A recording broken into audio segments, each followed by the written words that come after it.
stop is On the Radar Radio. Stand clear of the closing doors, please. Yeah.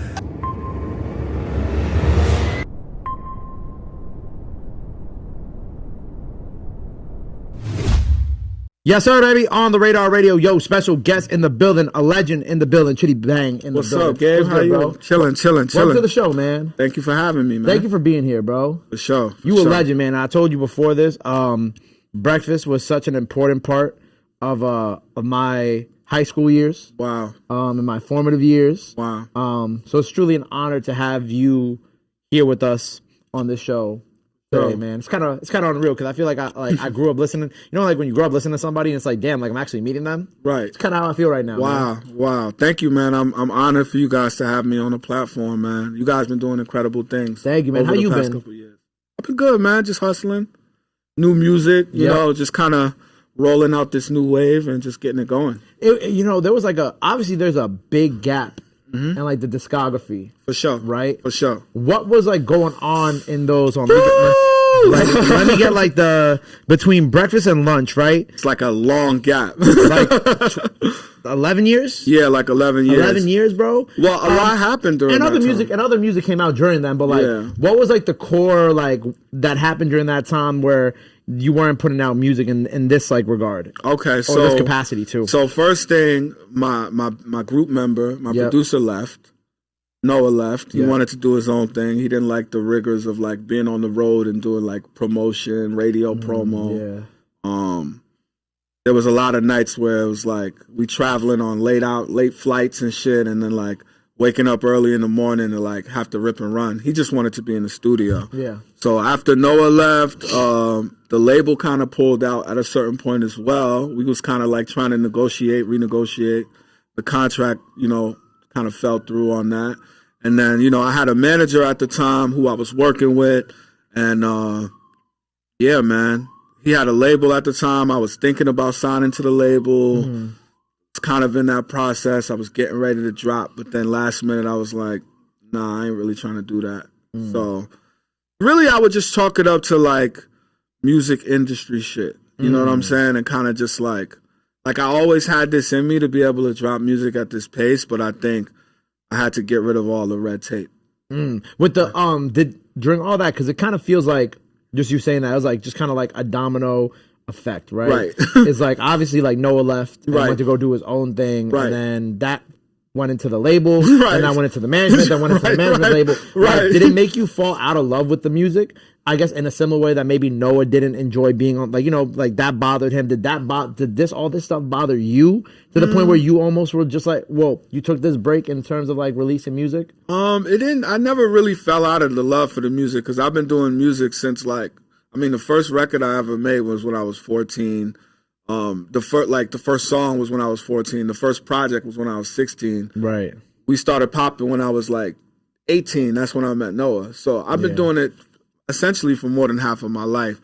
So I never really like ran out of love for it, but it was a lot of like recalibration and like kind of my understanding of the music business is like deeper than like the layman. You know what I mean? And it's like, cause I went to this university of like School of Hard Knocks and like labels leaving, managers leaving, agents leaving, just kind of like recalibrating. And now I'm 100% indie and I'm really just trying to build up my independent catalog now. That's fire, bro. Yeah. Being like, so what were you doing during that time? Like, what was going on? Like, man, you know what it was? I had a project called Baggage Claim, and this was supposed to drop. Like, the fans was waiting on it, and it was like, I had all the records, and then, kind of just having approval, having to like get your music approved by somebody was kind of my biggest stumbling block too. Cause it's like, I would make some shit and then it's like, okay, the label has to like it.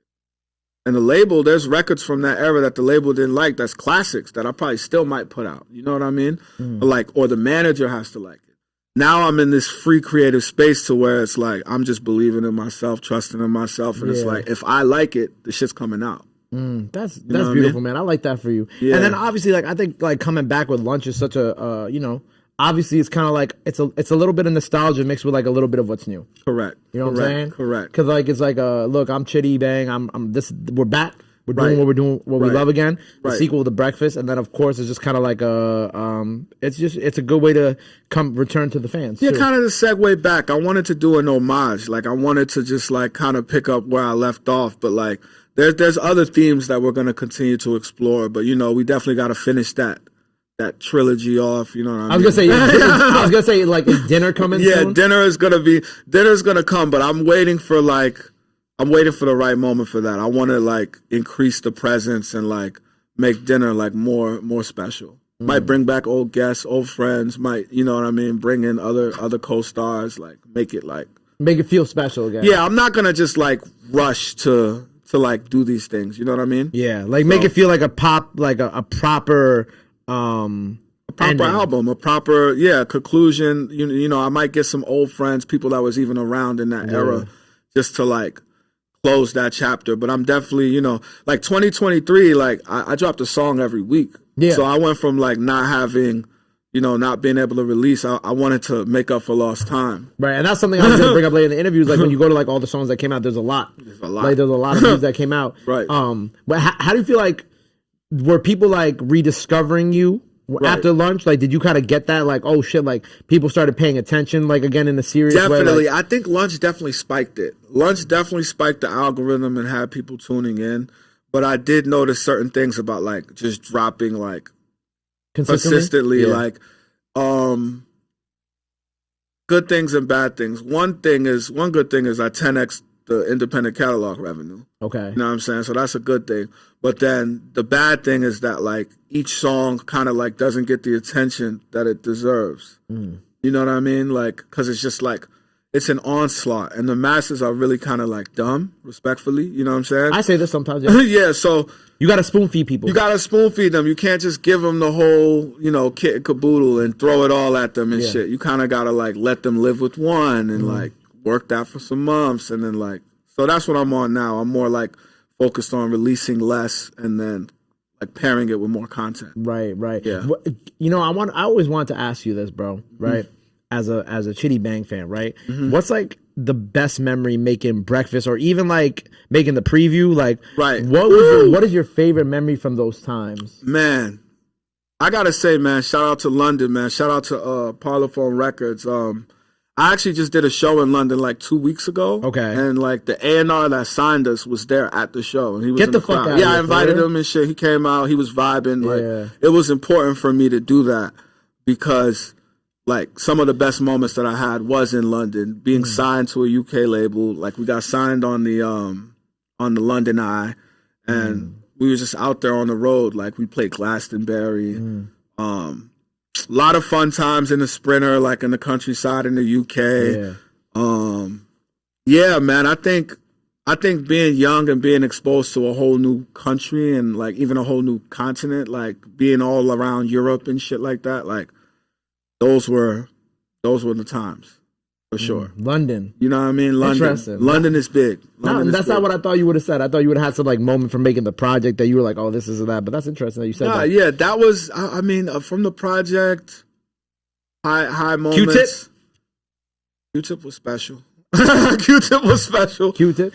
Having Q-Tip do that verse on Here We Go, that was, do the, Help Me With the Hook, that was really special.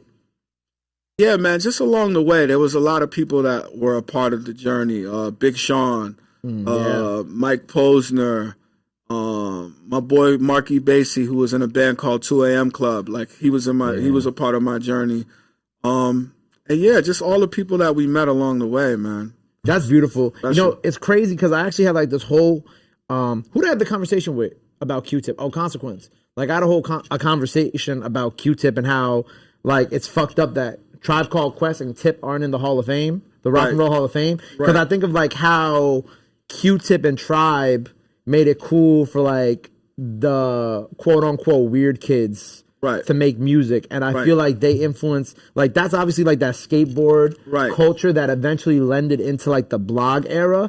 And I think I said in that interview, I'm like, yo, there's no Pro Era, there's no ASAP Mob, there's no Chitty Bang, there's no Beast Coast, there's no Flatbush Zombies, there's no Underachievers. Like none of these collectives or artists would exist without Tribe Called Quest and Tip. Right. And I think it's so dope that like, I say shit like that, and then we look back and it's like, you see Tip doing that, like that song for you guys on the preview. I think that's so dope. Right. And I got to give a shout out to Black Thought, because he was like an early on mentor to me. Of course. I met him outside of 30th Street Station.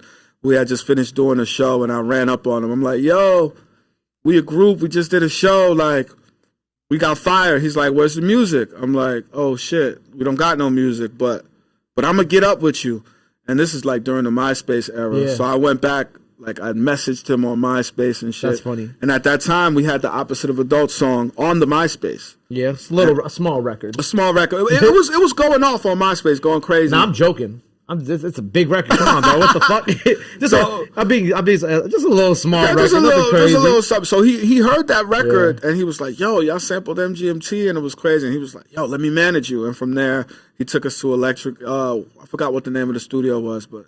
Electric Lady. I think so, yeah. Electric Lady. Yeah. The Roots recording there. And he took us to the Jimmy Fallon show, and we was backstage and shit. And he was a big mentor for me. That's beautiful, bro. Yeah. Well, after you dropped Lunch, like, you obviously dropped 2 other projects last year, right? So, like, is this level of... Obviously, this is like the return, but like, is that level of dropping and that level of releasing kind of like how you're going to continue now in 2024? No, I'm not, because like...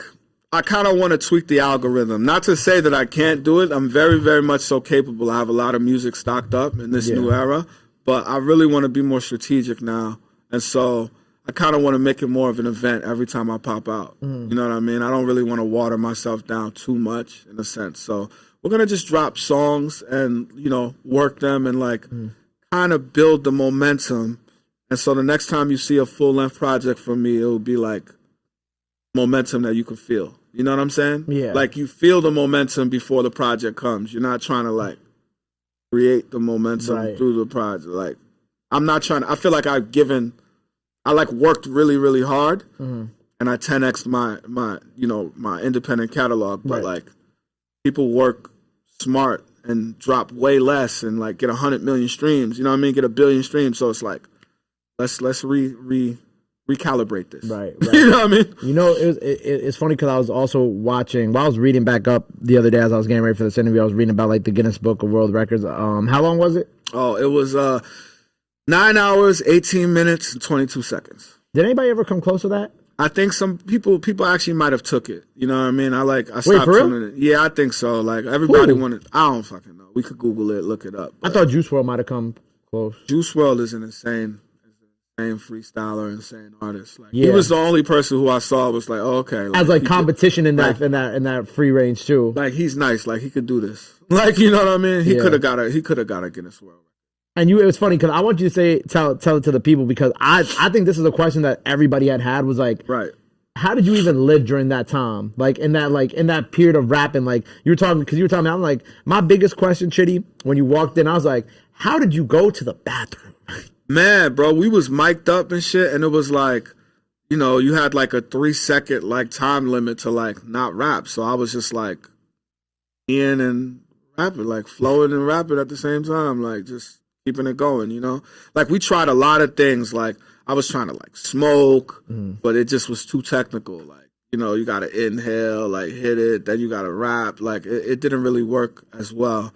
So I had the Ciroc brought through it. I was sipping a little bit in between, like, because you got 3 seconds. Like, so 3 seconds, you can kind of work with. It's like 1, 2, 3. And then go back. Yeah, exactly.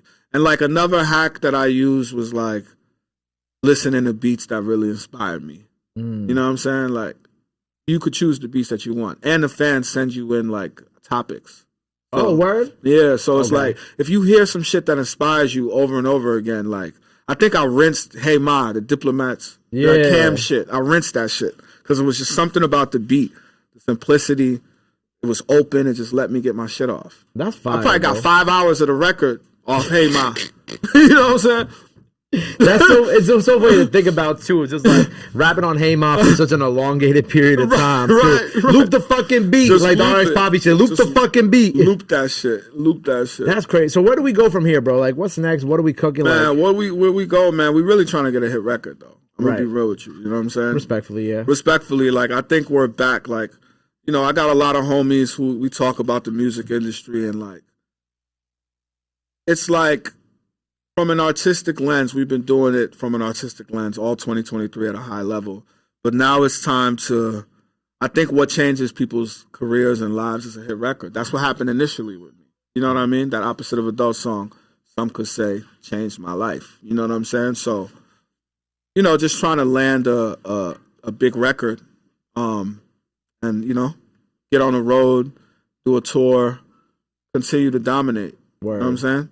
This is not done by any stretch of the imagination. I got a lot of shit in store, so I'm really excited about it. Word, man. Well, I'm excited for you, man. Congrats on everything. It's been a pleasure getting to sit down with you. Cal's question. Come on, I know you want to ask. For sure. Come on, Cal. And this like the first interview that I did, like I feel like in a long time. Like people make offers and shit to do it, but it's like it feels good. It feels natural. Natural conversation. You brought us here. You brought me to On the Radar. Now we sitting down. Now we chopping it. Yeah.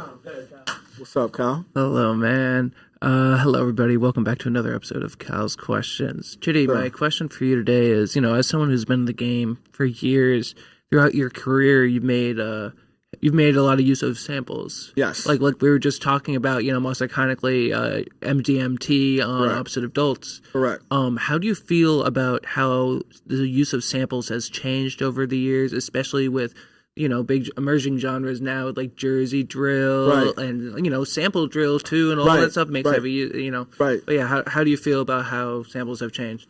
I feel like samples will kind of like always be here and always be around. Like, didn't hip hop start from that? Yeah. Like, that's how this shit started. So, like, samples are great. Like, I love samples. Like, of course, like on the back end, you got to get clearances and all of that shit, but you look at how I got here, it was through samples. Of course.